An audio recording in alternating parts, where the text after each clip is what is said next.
오랜만에 여러분들을 또 뵙게 되는 것 같아서 개인적으로 굉장히 기쁩니다. 교회가 상당히 많이 변했습니다. 제가 밖에서 보니까 제가 옛날에 선교관에 여기 옆에 머물 때는 그 앞에 이렇게 그 상계동 옛날 그 같이 이렇게 장구남도 있고 뭐 이렇게 깃발도 휘날리고 그랬는데 굉장히 많이 좋아졌습니다. 그래서 그런가 우리 국장님은 더 젊어지신 것 같고요. 여러분도 아주 굉장히 뭐 밝아지시고 젊어지신 것 같아요. 너무 참 기쁘고 감사합니다.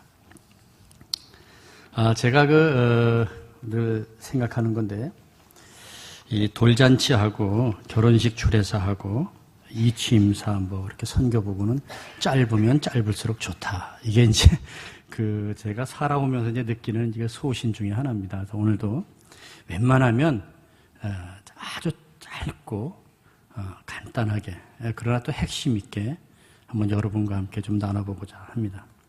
간단하게 제가 사역하고 있는 사진 한 4장을 좀 잠깐 보시고요. 그 다음에 제가 말씀을 가지고 같이 나누도록 하겠습니다. 한번 좀 띄워주시겠습니까? 다음 사진이요. 여기 이제 작년 가을에 쿠데타 이후에 터키에서 여러분 아시지만 쿠데타 이후에 모든 집회가 좀 어려워지기 시작을 해서 교인들이 좀 많이 위축이 됐어요. 그래서 이제 야외에 나가서 격려차 좀 이렇게 나와서 격려차 이제 초대해서 같이 식사도 하고 말씀도 나누고 운동도 좀 같이 하고 그런 시간을 좀 가졌습니다. 다음 한번 보여주시죠. 여기 이제 12월 달 작년 12월 성탄절 때 이제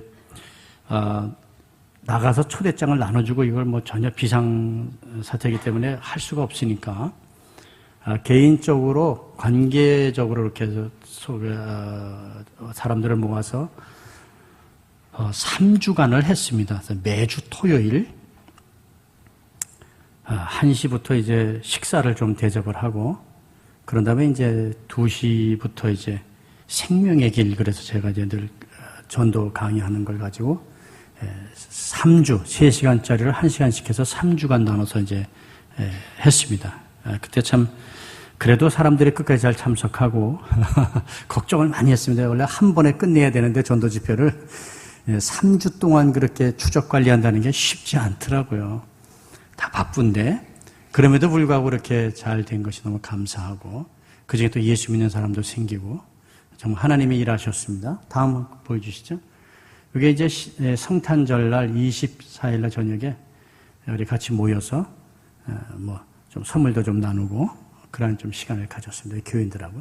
다음 장 보시죠.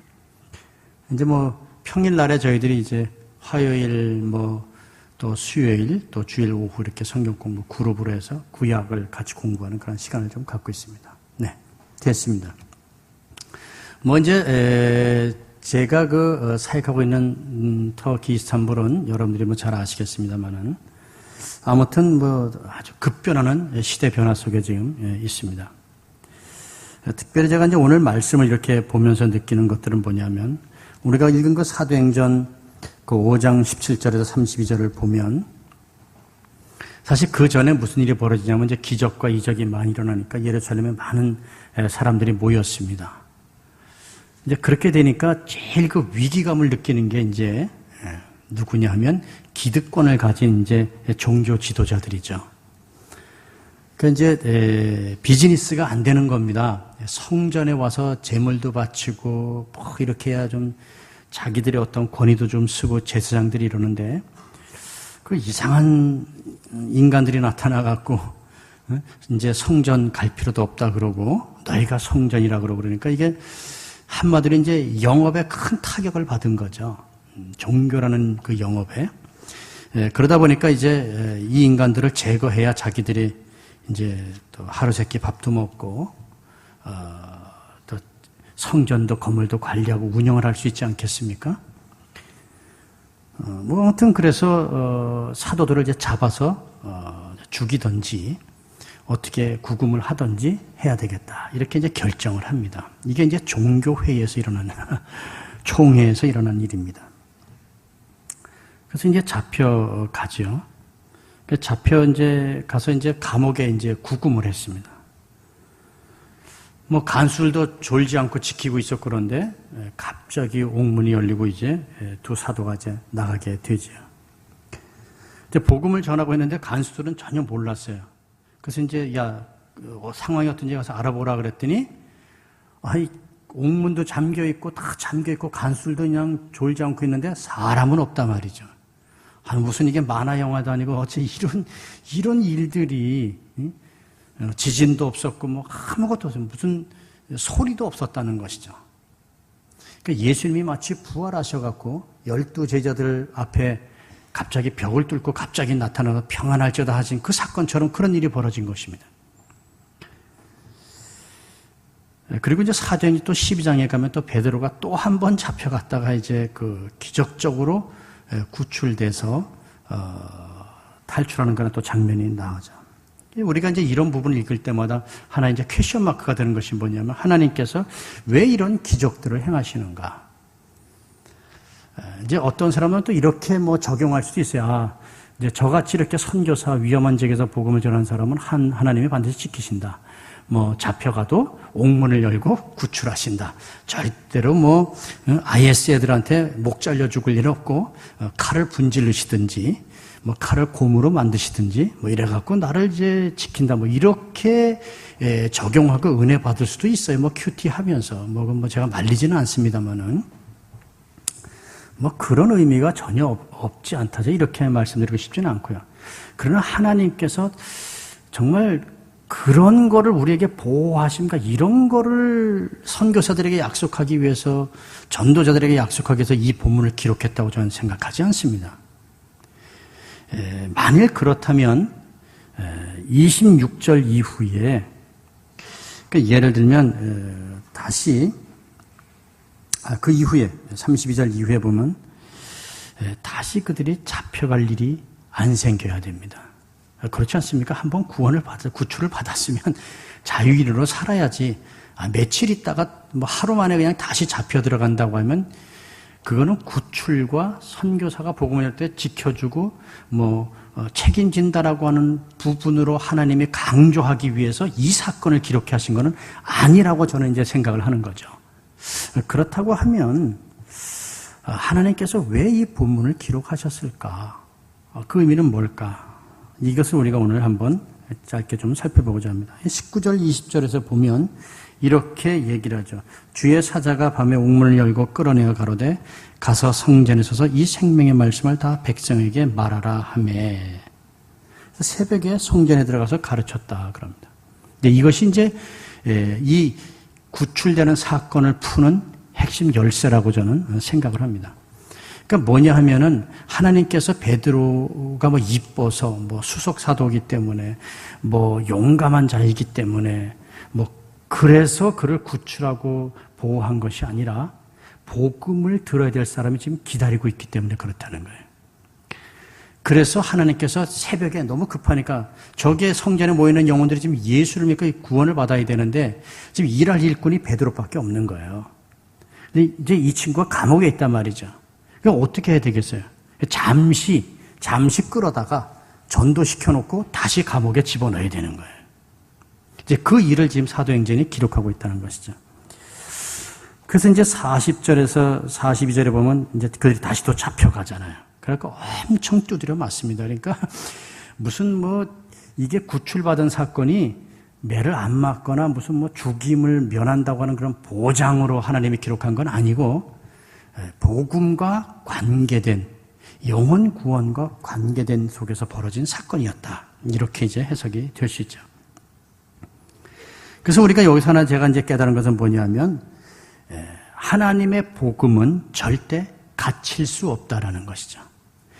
전도자를 가두어 두고 교회를 예배당을 폐쇄시키고, 그죠? 선교사를 추방시키고, 손발을 다 묶어 놓을 수는 있어요. 그렇지만 절대로 하나님의 복음 전파는 막혀지지 않는다. 요것을 하나님이 우리에게 가르쳐 주기 위해서 사도행전 5장의 사건과 12장의 사건을 기록하셨다고 저는 생각을 합니다. 그러니까 이제 대생과 서기관들은 이제 종교인들이기 때문에 그들은 뭐냐면 저 지도자만 없이 하면 저 친구만 제거하면 이제 저들의 교훈은 끝날 것이다. 그래서 이제 잡아 가두는 거예요. 그래서 막 억압을 하고 핍박을 하고 마치 지금 제가 사는 그 나라의 그 사역시처럼 이제 선교사를 잡아서 막 지금 추방을 시작하고 말이죠. 한인교회 목사님을 잡아다가 2달 동안 말이죠. 그 구치소에다 갖다 집어넣고 구금시켜놓고 말이죠. 이제 그러면 마치 교회가 없어질 거고 마치 복음이 닫혀질 거라고 그들은 생각을 해요. 그럴 수밖에 없죠. 그래서 물리적인 힘들을 이제 동원한다는 것이죠. 그래서 하나님께서 그런 사람들에게 또 복음을 전하는 우리들에게 격려차 절대로 내 말은 내 복음은 갖춰지지 않는다. 요거를 이제 가르쳐 주시면 왜냐하면 여러분 마태복음 24장에 가면 14절에 이런 얘기를 하죠. 종말에 대해서 얘기를 하시는데 복음이 땅끝까지 전해지면 그제서야 끝이 오리라 그럽니다. 그러니까 종말은 반드시 올 거거든요. 그러면은 이 복음을 전하는 자들은 잡혀가고 죽임을 당하고 뭐 폐쇄도 당하고 그럴 수 있겠지만 하나님의 말씀 전파는 끝까지 가야 되기 때문에 막혀지지 않는다. 그래서 하나님 그렇게 선언하셨어요. 사도행전 1장 8절에서도 그렇고요. 그러니까 하나님의 말씀이 있기 때문에 복음은 계속 진행형이다. 이렇게 제가 말씀을 드릴 수 있겠습니다. 그래서 이제 사도들이 보면 이제 그 이후에 42절까지 보면은 그렇게 매를 맞고 나왔지만은 날마다 성전에 있든지 집에 있든지 예수를 그리스도라 가르치기와 전도하기를 쉬지 아니했다. 이런 겁니다. 그러니까 우리가 이런 부분에 있어서 우리가 잘 이해할 필요가 있습니다. 여러분 그 제가 이제 사역하는 그 터키는 작년 7월 15일 날 쿠데타가 일어났잖아요. 그죠? 뭐 어설픈 쿠데타입니다만 제가 해도 그렇게는 안 할 것 같아요. 그런데 좀 작전 실패였다는 생각이 듭니다. 작전 실패였는지 또 터키 일부 배운 사람들은 현 대통령의 작품이었다. 자작극이었다. 뭐 이렇게 뭐 얘기를 하는데 잘 모르겠어요. 자작극인지. 근데 하여간 쿠데타는 너무 어설펐다는 거죠. 여러분도 뭐 이렇게 방송 통해서 아셨겠지만 저는 이제 그날 새벽에 현장에 같이 이제 이스탄불에 있었기 때문에 저희 집 위로 뭐 팬텀기가 날아다니고 말이죠. 탱크들이 오락가락하고 말이죠. 꼭 옛날에 우리 제가 대학 다닐 때 유신 그 일이 갑자기 머릿속에 스치는 거예요. 대학에 탱크 갖다 놓고 막 할 때. 그래서 이게 이제 뭔가 급변하는 일이 일어났구나. 그래서 이제 방송도 끊어졌죠. 인터넷도 안 되죠. 그 이제 쿠데타 군들이 이제 장악을 한 거죠. 그 방송을 다 장악하고 이제 우리 말하면 KBS 같은 메인 방송 하나만 딱 통해서 자 이제 우리가 혁명군이 이제 나라를 다스립니다. 자 여러분 안심하십시오. 이렇게 이제 방송이 나오기 시작을 했어요. 그래서 전 성공한 줄 알았습니다. 새벽 3시 반에. 그런데 조금 이따 7시 되니까 반란군들이 잡혔습니다. 뭐 이렇게 이제 방송이 나와요. 왜냐하면 이제 우리를 말하면 서울 경비를 맡고 있는 수도경비사령부의 사령관이 있지 않습니까? 수경사.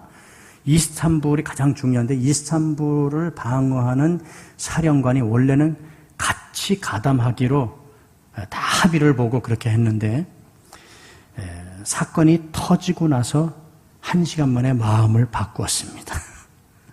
그래서 실패로 끝났어요. 그래서 대통령이 휴가 간 사이에 벌어졌는데 갈 곳이 없잖아요. 그래서 이스탄불 사령관이 각하 이스탄불로 오시죠. 공항을 장악했습니다. 그래서 공항에서 아주 총격전이 벌어져갖고 아침 7시에 공항을 다시 탈환을 했어요. 그래서 이제 비행기가 내리는데 그 비행기가 뜰 때에 반란군 공군 반란군이 쿠데타를 일으켰던 그 사람들의 공군 팬텀기가 옆에 같이 날았습니다. 이렇게 이해가 안 되는 부분이에요. 격추시킬 수 있는데 왜 그랬을까? 아직도 풀리지 않는 숙제입니다. 그랬으면 성공할 수 있었는데 아무튼 뭐 그 이후로 7월 15일 이후로 대통령이 이제 살아서 인터넷으로 이제 방송을 하면서 시민들이여 민주주의를 지키기 위해서 거리로 나오라. 참 치사한 사람이죠. 자기의 무능함과 자기의 어떤 그런 그 더러운 이욕을 챙기기 위해서 국민을 총알바지로 쓰는 거예요. 그래서 나와라. 터키 국기를 흔들고 거리로 나오라. 그래갖고 뭐 새벽부터 그냥 그것도 이슬람을 그 사람을 지지하는 사람들이 막 거리로 다 나왔고 탱크 앞에 둘러놓고 말이죠. 그래서 민주주의가 승리했다. 그래서 잘 모르겠어요. 이제 한 20년 지난 다음에 역사가 어떻게 평가할지는 이제 그때 가서 알아야 될 건데 그 이후로 이제 5만 명이 넘는 이제 각계 인사들과 민학당 사건처럼 그렇게 이제 다 잡아들였습니다. 학원 강사, 교사, 재판관, 헌법재판관, 뭐 검사, 경찰. 하여간 페툴라 귤렌이라고 하는 그 이란의 호메이니 같은 사람의 유학 자금을 받고 공부한 사람들, 뭐 이런 사람을 다 잡아갔어요. 그래서 원인이 뭐냐면 미국에 있는 페툴라 귤렌이 자기 사람들을 동원해서 자기가 정권을 이란처럼 만들려고 정권을 잡으려고 했다. 뭐 그럴 수 있어요. 아무튼 그런 일들이 이제 벌어지다 보니까 아주 뭐 사회가 불안하게 됐습니다. 그러면서 이제 대통령이 정적을 숙청하기 위해서 비상계엄 상황을 3개월 원래 법적으로 하게 돼 있답니다. 근데 6개월을 했어요. 그래갖고 이제 1월 달이면 끝나야 되는데 아직도 모자르다고 4월 달까지 또 연장을 했습니다. 이제 비상 상황이니까 대통령 말이 곧 법의 위에 있더라고요. 그래서 국회가 필요 없고 헌법재판소가 필요 없게 되더라고요. 그러니까 이 사람의 머릿속에서 나오는 모든 것들이 이제 법이 되는 거예요. 지금도 이제 그런 상황인데 그런 상황 속에서 시리아 난민들이 100만 명 넘게 지금 넘어와 있죠. 누가 IS 대원인지 아무도 모르죠. 뭐 그저 주에 한 번씩 폭탄 테러가 터지는 것 같아요. 이스탄불, 안카라 뭐 하면서 또 1월 1일 날 또 뭐 그냥 총기 테러 벌어지죠. 그러니까 이게 뭐 상황이 아주 굉장히 불안합니다. 그래서 교회에 저희 교인들이 나오는 걸 어떤 사람은 좀 믿음이 약한 사람은 좀 두려워해요. 혹시나 폭탄 터지지 않을까 뭐 이런 생각을 이제 하게 됩니다. 이제 그러다 보니까 저희들이 이제 그동안 해왔던 노방전도를 접었어요. 왜냐하면 지금 미국 선교사를 중심으로 해서 이제 영구 추방을 지금 시키고 있습니다. 2주 전에 저거 참 20년 넘게 사역했던 우리 캐나다 미국 선교사구나.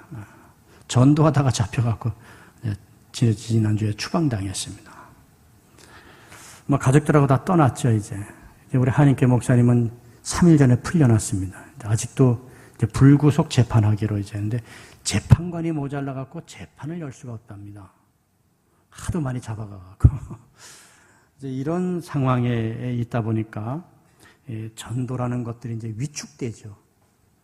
그나마 그러전에도 위축이 될 수밖에 없는 이슬람권에서 이제 완전히 4월달 개헌 투표를 시작해서 자기가 오스만 제국으로 돌아가겠다는 거예요. 그래서 국회는 존재하지만 술탄 황제의 말에 의해서 움직이는 국가로 자기가 영원히 죽을 때까지 하겠다. 이게 이제 개헌의 목적입니다. 4월달에 이제 그 투표를 할 거예요. 만일 이게 반대가 되면요, 안 되면은 대도 마찬가지지만 내전이 발생할 가능성이 굉장히 높습니다. 저는 제일 걱정하는 게 그겁니다. 작년 7월 달처럼 또다시 내전이 벌어지면 정말 어려워진다는 거죠. 특히 저희 사회가 너무 어려움이 많을 것 같아요. 이제 이런 것들이 사람을 위축하게 만들고 교회사역을 좁게 만들 수 있어요. 그럴 때 우리가 어떻게 해야 될 것인가? 그때 이제 저에게 주는 위로의 말씀이 바로 이제 이 말씀입니다. 제가 잡혀갈 수도 있고, 제가 추방당할 수도 있고, 제가 억울함을 당할 수도 있고, 뭐 박해를 당할 수도 있어요. 또 제가 지금 아까 보았던 그 예배당 건물이 그것이 또 폐쇄될 수도 있어요. 경찰이 지키고 막을 수도 있어요.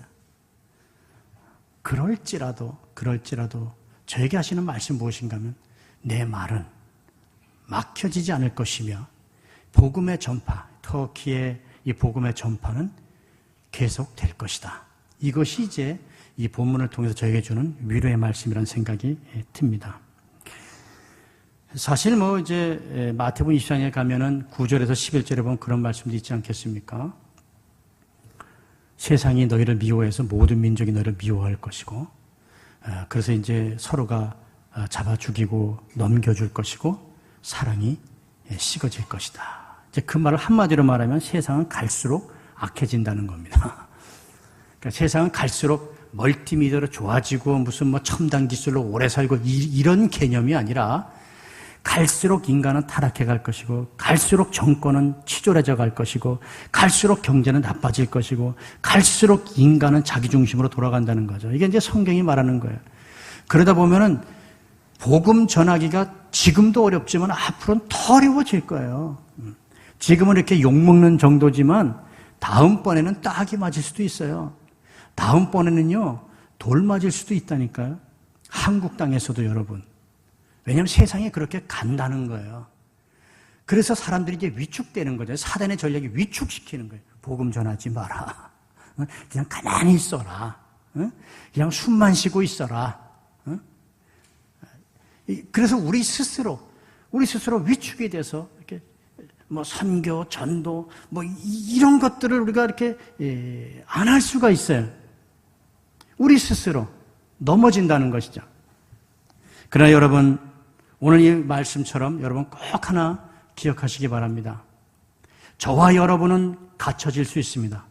저와 여러분, 이 염광교회 이 예배당은 모르겠어요. 그럴 일은 없어야 되겠지만은 뭐 다쳐질 수도 있고 정말로 말이죠. 사단의 왕노릇하면서 그렇다고 해서 염광교회가 없어지는 거 아니거든요. 염광교회에서 전하는 복음의 말씀이 닫혀지는 게 아니라는 것이죠. 복음은 끊임없이 들풀처럼 번져나간다는 게 사도행전의 기록이란 말이죠. 정말 제가 터키에서 지금도 이렇게 힘을 얻고 또 하고자 하는 이유가 뭐냐면 그래 맞아. 하나님의 복음은 막혀질 수 없는 것이야.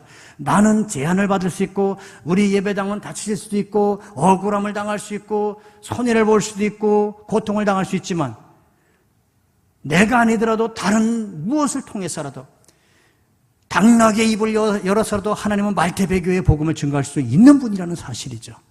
그러니까 기적은 그럴 때 일어나는 거라고 저는 생각을 합니다. 복음과 연관, 하나님의 영광과 연관되어서 그 일을 반드시 이루어야 될 때에 하나님은 그 일을 이루신다는 것이죠. 그래서 오늘 여러분 끝으로 이렇게 저는 말씀드리고 싶습니다. 하나님께서 저와 여러분을 지키시는데 복음을 위해서 하나님의 영광의 복음이 이 불광동과 이 다른 지역에 전파되도록 그래서 하나님이 이 교회를 끝까지 사용하실 것이고 여러분을 사용하시되 여러분의 상황은 악화될 수도 있습니다. 더 좋아질 수 있지만 악화될 가능성이 더 높아요. 그럴지라도 여러분 낙심하지 말아야 될 이유가 무엇인가 하면 그럼에도 불구하고 하나님의 말씀은 영원히 끊임없이 전파된다는 사실입니다. 그 하나님의 영광을 받으시고 그래서 우리가 이 일에 부름을 받은 자들이기 때문에 또한 기쁨이 있고 소망이 있다는 것입니다. 그래서 여러분 앞으로 정말 좀 복음이 더 늦어지고 저희 선교도 마찬가지지만 한국도 마찬가지지만 움츠러드는 것 같고 방해도 심한 것 같지만 절대로 여러분 낙심하지 마시고 끝까지 이 지역의 복음화를 위해서 또 여러분이 지원하시는 그 해외 선교지를 위해서 하나님의 복음은 영원히 진행형입니다. 주님 그렇기 때문에 그 일이 막혀지지 않도록 하나님 이 선교사의 길이 막히면 저 선교사의 길을 여시고 저 선교사의 길이 막히면 다른 선교사의 길을 여시고 하나님 어떤 방법으로든 길을 여셔서 하나님이 마지막 때에 복음이 땅끝까지 전해지도록 하나님 우리를 사용해 주옵소서라고 오늘 예배드린 저와 여러분들이 헌신하고 다짐하는 그러한 영광교회가 되기를 주님의 이름으로 축원합니다. 한번 기도하겠습니다. 하나님 감사합니다. 주님 말씀처럼 하나님 우리는 갇혀질 수 있고 우리는 억울함을 당할 수 있고 우리가 박해를 당할 수 있고 하나님 꼼짝달싹할 수 없는 감옥에 갇힐 수도 있습니다. 그럼에도 불구하고 주님의 복음은 갇혀질 수 없다는 것을 강조하시고 가르쳐 주시니 감사합니다. 주님이 필요하시다면 기적을 베풀어서 복음이 증거되게 하시고 그 길을 여시고 영혼을 구원하신다고 약속하시니 감사합니다. 이 일에 염광교회가 부름을 받았고 이 일에 저희와 말테베교회가 부름받은 것을 감사합니다. 우리가 어디든지 간에 이 말씀 붙들고 끝까지 충성하며 헌신하는 귀한 하나님의 자녀들 되기를 하나님 간절히 소원합니다. 그렇게 인도하시고 복되게 하여 주옵소서. 이루실 주님께 감사드리며 예수님의 이름으로 기도합니다. 아멘.